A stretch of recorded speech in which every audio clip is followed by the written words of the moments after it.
Hello, আজকে আরেকটি ভিডিওতে তোমাদের স্বাগত জানাই। তো আজকে আমি তোমাদের জানাবো যে অটোমেটিকলি তোমরা কল রেকর্ড কিভাবে করবে। এই সেটিংসটি কিন্তু অনেকেরই সমস্যা রয়েছে, অজানা রয়েছে। তো আমাকে মেসেজ করে বলছে দাদা এই সেটিংসটি নিয়ে একটি ভিডিও বানাও। তো নতুন নাম্বার অথবা যে কোনো সেভ করা নাম্বার কল করলে কিন্তু অটোমেটিকলি কিন্তু রেকর্ড হতে থাকবে।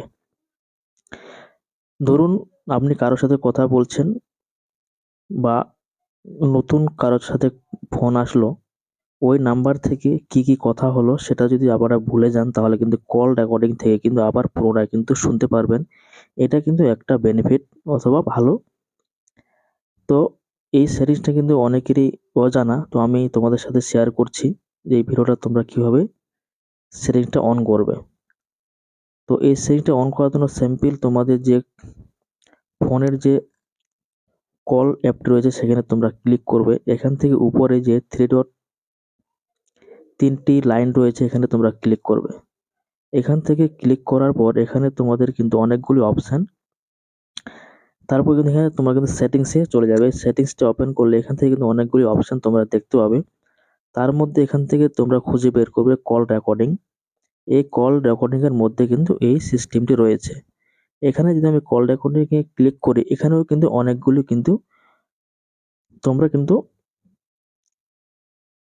অপশন তোমরা দেখতে পাবে। তো এখান থেকে তোমরা যেটা কাজ করবে, এখান থেকে তোমাদের মোবাইল থেকে খুঁজে বার করবে automatically call record unknown number.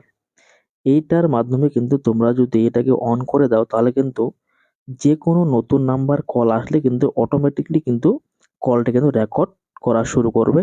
আপনাদের কিন্তু রেকর্ডে অপশনের চাপ না দিয়েও কিন্তু অটোমেটিকলি সেটা কিন্তু রেকর্ড করবে।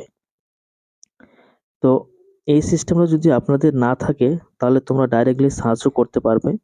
আর এই অপশনটি সবারই মানে মোবাইলে থাকবে। এটা তোমরা কিন্তু এখান থেকে কিন্তু অন করে নেবে। এখান থেকে অন করলে কিন্তু তোমাদের যেকোনো নাম্বার থেকে কিন্তু কল আসলে কিন্তু সেটা কিন্তু অটোমেটিক্যালি কিন্তু কল রেকর্ড করতে শুরু করবে। তো যারা এই কমেন্ট করেছিলে অবশ্যই ভিডিওটা দেখে তোমাদের সেটিংগুলো করে নেবে।